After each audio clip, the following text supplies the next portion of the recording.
So I'm really curious. What's it like being an officer, graduating from the most prestigious academy in the military, and then going to Buds? And talk to me through that experience. I'm just really curious. Yeah, I mean, it's the SEAL program at training. Obviously, it's always regarded as the toughest, and I have deep respect for all of our SOF units, and there's a reason we have different. Because we always say, why don't you guys go to the same school? Well, we're fundamentally different. We're built for different purposes. So Buds is there for a reason. Green Beret training's there for a reason. Ranger School's there for a reason. RIP's there for a reason. Delta Selection. So. But Buds is unique in that when you go through SEAL training, you retain your rank. In every other military special ops course you go through, you take your rank off. So everyone's just a student. And there are merits to both. Like in Ranger School, you can have a major and a private, and there's no rank. There's no sir, there's no sergeant, there's no private. It's like, hey, we're just students. And then everyone rotates through leadership roles, which is a great experience. I went through Ranger School when I was 19, through RIP 20 in Ranger School. And, every day they change the patrol leader. And a really good reason for doing that is because you pretty quickly learn that part of being a good leader is knowing how to be a good follower. You need to know when to lead, when to follow, and when to get out of the way. Absolutely. And, when you have a 19-year-old private in charge of the class for the day, and you've got a major and a captain and a gunnery sergeant and a sergeant first class, because other branches will go too, and now they've got to listen to this zit-faced 19-year-old kid. It's like, hey, I can be a good leader by being a good follower. I can help support. He may be weak right now, but I can help support that leader by being a good follower for him. And but Buzz is unique in that when you go through, everyone wears their rank. And that means when you're going through as an officer, like, you're expected, like, a lot more heat's on you, a lot more heat. They see those gold bars a long ways away, and you're in the crosshairs. But for me, it made it easier because as a leader, I was so focused on everybody else. I never had time to think about being cold and wet and exhausted and hungry and in pain because it's like a busy day. You're like, oh, I didn't eat lunch today. A day you didn't. But if you're sitting on in your couch doing nothing all day, like, I'm hungry, you'll eat 5 meals just because you're sitting there doing nothing. But when you're so worried about everybody else and making sure everyone's has their gear, everyone's safe, like, you literally, the days go by so fast because you're just so focused on your team. And then when the evolutions come, we call each thing in Buds an evolution. This log PT obstacle course, whatever it is. You're so focused on leading your team through that your pain doesn't even register. Right.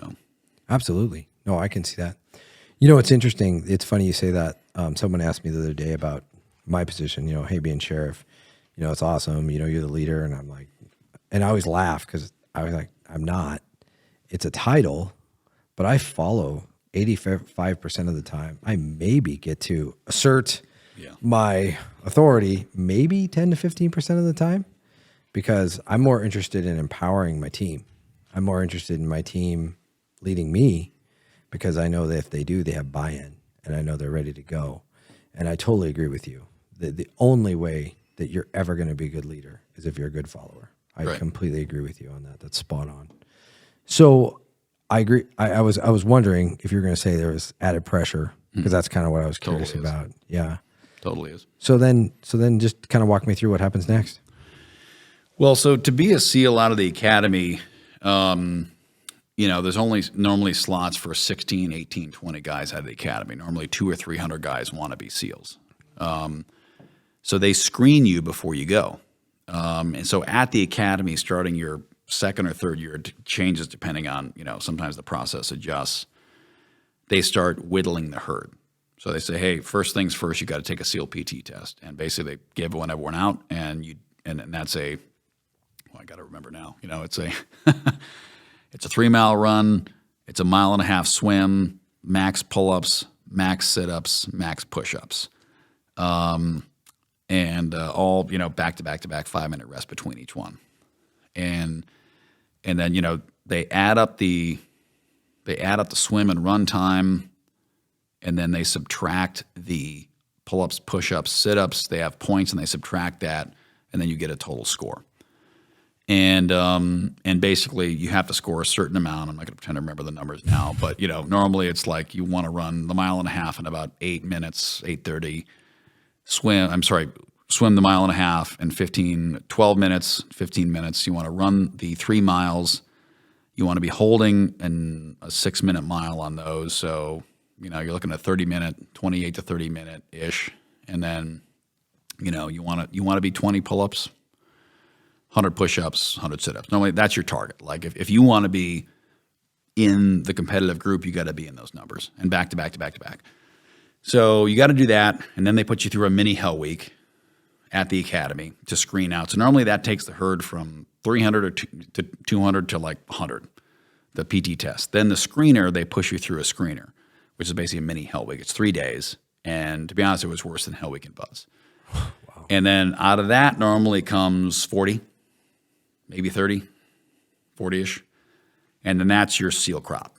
And then from there, they do interviews and psychological tests, and then one final PT test, and then they pick 16 to 20 from that, and then they go to Buzz. And 99% of those guys pass Buzz. Because the expectation of, as you're coming from the Naval Academy, you will make it through. And not only will you make it through, you will be a leader through Buzz. So, getting to Buzz as an academy guy, like, you kind of know you have what it takes, but then the pressure's really on because instructors know. They know who the academy guys are. And they're like, hey, this guy went through ROTC at Florida State. Like, he didn't go through the academy process.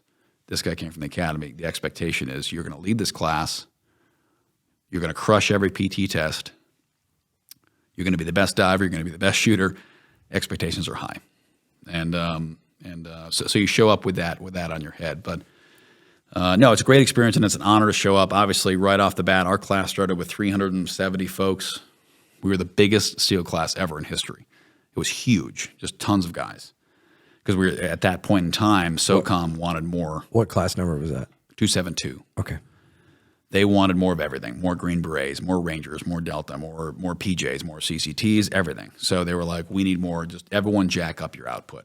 And the SEALs were not criticizing any of the other units, but the SEALs were the one group that really were like, absolutely not. We will change no standards. We will change nothing about how we screen our people. If they make it, they make it. So their solution was, we'll just drive up volume. And it actually didn't work. Like, we started with 370 some people and we graduated 32 at the end. So we still failed 93% of the class. Is 32 a normal number for graduating? It's about normal, yeah. And that's what they confounded them. They're like, we keep shoving more into the blender and the same amount's coming out the other side. What's going on? And the reality is, as I say, like, when you go to Buds is finding SEALs that already exist. It's not making SEALs. Right.